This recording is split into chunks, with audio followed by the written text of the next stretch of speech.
काल तुम्ही शरद पवारांची भेट घेण्याकरता सिल्वरवूड निवासस्थानी गेलेला होतात. नक्की दोन्ही नेत्यांमध्ये शरद पवारांसोबत भेटीमध्ये काय नेत्यांची नेमक्या चर्चा वगैरे झाली?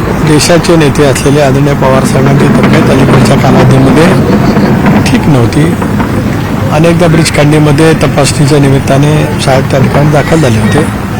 त्यामुळे गेले काही दिवस त्यांच्या भेटीच्या संदर्भामध्ये संपर्क करण्याचा प्रयत्न होताच. मधल्या कालावधीमध्ये होत होती. त्यावेळेला मी दौऱ्यावरती होतो, आदरणीय साहेबही दौऱ्यावरती होते.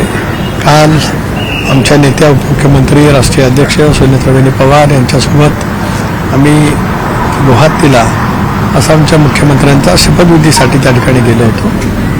दुपारी मी परत आलो.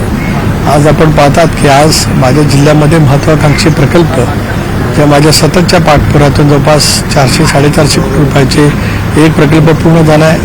जंजिरा किल्ल्याच्या तिथे जी जेटी झालेली आहे त्याचं लोकार्पण आहे.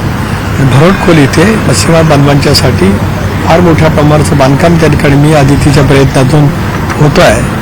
त्याचं भूमिपूजन त्या ठिकाणी आहे.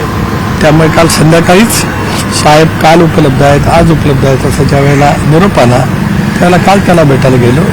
साहेब गेली 6 दशकं देशाच्या राजकारणामध्ये एक महत्त्वपूर्ण भूमिका बजावतात. आम्ही साहेबांच्या नेतृत्वाखाली दीर्घकाळ त्या ठिकाणी काम केलं. त्यामुळे तब्येतीची विचारपूस करणं, सदिच्छा भेट देणं ही संस्कृती आहे. तेवढंच कारण त्याच्या पाठीमागे होतं. कुठलंही राजकीय कारण त्या भेटीच्या पाठीमागचं नाही. कारण आम्ही अजितदादांच्या नेतृत्वाखाली इंडियामध्ये सहभागी होण्याचा निर्णय त्या ठिकाणी घेतला. आजही बहिणींच्या नेतृत्वाखाली इंडिया मजबूत करण्याचा प्रयत्न आम्ही सगळेजण निश्चितपणाने करतो आहोत.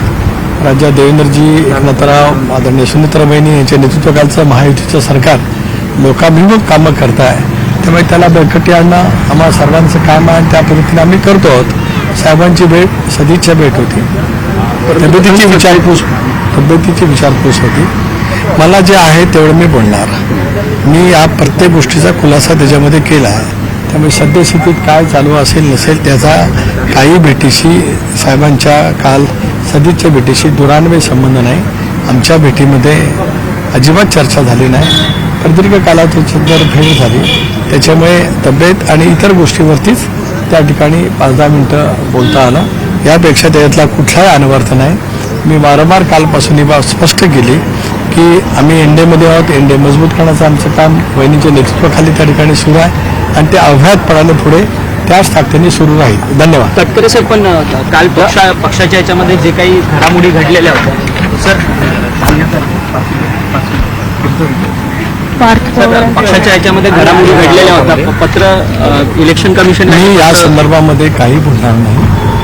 त्या बाबतीमध्ये बहिणींनी राष्ट्रीय अध्यक्ष म्हणून एक ट्विट करून एक माहिती त्या ठिकाणी दिलेली आहे. कारण आम्ही सगळेजण एक कुटुंब म्हणून पक्ष मजबूत करण्याचा प्रयत्न करतो आहोत. जी दादांची परंपरा आहे तीच आम्ही पुढे चालू ठेवण्याचा प्रयत्न करतो आहोत. यापेक्षा या विषयावरती मी अधिक बोलणार नाही. धन्यवाद. नेत्यांमध्ये तुमची